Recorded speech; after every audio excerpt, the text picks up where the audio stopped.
La décision du gouvernement, non seulement n'est pas une licence à reproduire ce type de situation, mais c'est justement un signal que c'est l'ultime projet sur lequel on laissera une situation se dégrader. Mais il y a une leçon à tirer. Il y a une leçon. Et ce que j'espère, c'est qu'on va la tirer collectivement. Parce qu'en réalité, tout ça, c'est une succession d'échecs collectifs et que cette situation, franchement, elle n'est pas d'une grande dignité par rapport à ce qui s'est passé. Les zadistes n'ont pas gagné. Ah bon, c'est pas ce qu'on a entendu dans le journal. Hein. Non, mais il y a eu hier 2 décisions. La première était d'abandonner ce projet qui était daté, dépassé, qui avait 50 ans. Deuxième décision qui a été prise hier, et donc les zadistes n'ont pas gagné, c'est l'évacuation de la ZAD. Et donc il y aura l'évacuation de la ZAD, les zadistes n'ont pas gagné.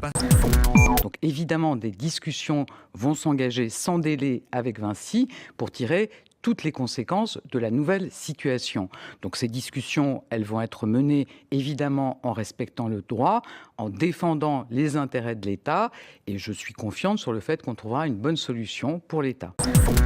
Et je me souviens, fin de l'année 2012, la tentative d'essayer de mettre en œuvre ce qui avait été une décision qui avait été prise précédemment sur l'aéroport de Notre-Dame-des-Landes, avec des élus qui étaient tous mobilisés, région, département, ville. Bon.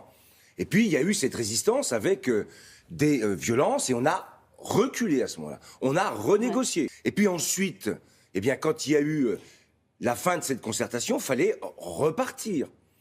Et puis, il y a eu, en 2015, des attentats. Mais sous prétexte d'écologie, si on veut revenir à la France des cavernes, il faut le faire. La France, c'est pas l'ancien monde qui se bat au travers de Notre-Dame-des-Landes, comme j'ai entendu je sais pas qui dire ce genre de truc. C'est au contraire l'ancien monde qui aujourd'hui a gagné, qui est contre les infrastructures dont la France a besoin. La France, elle a besoin d'infrastructures numériques, elle a besoin d'infrastructures physiques. Le roi et les rois des fake news aujourd'hui, c'est le Premier ministre et le Président de la République. Pourquoi ? Parce que quand on nous dit 50 ans de tergiversation, etc., c'est faux. J'ai démontré que la DUP, c'est 2008, c'est il y a 10 ans.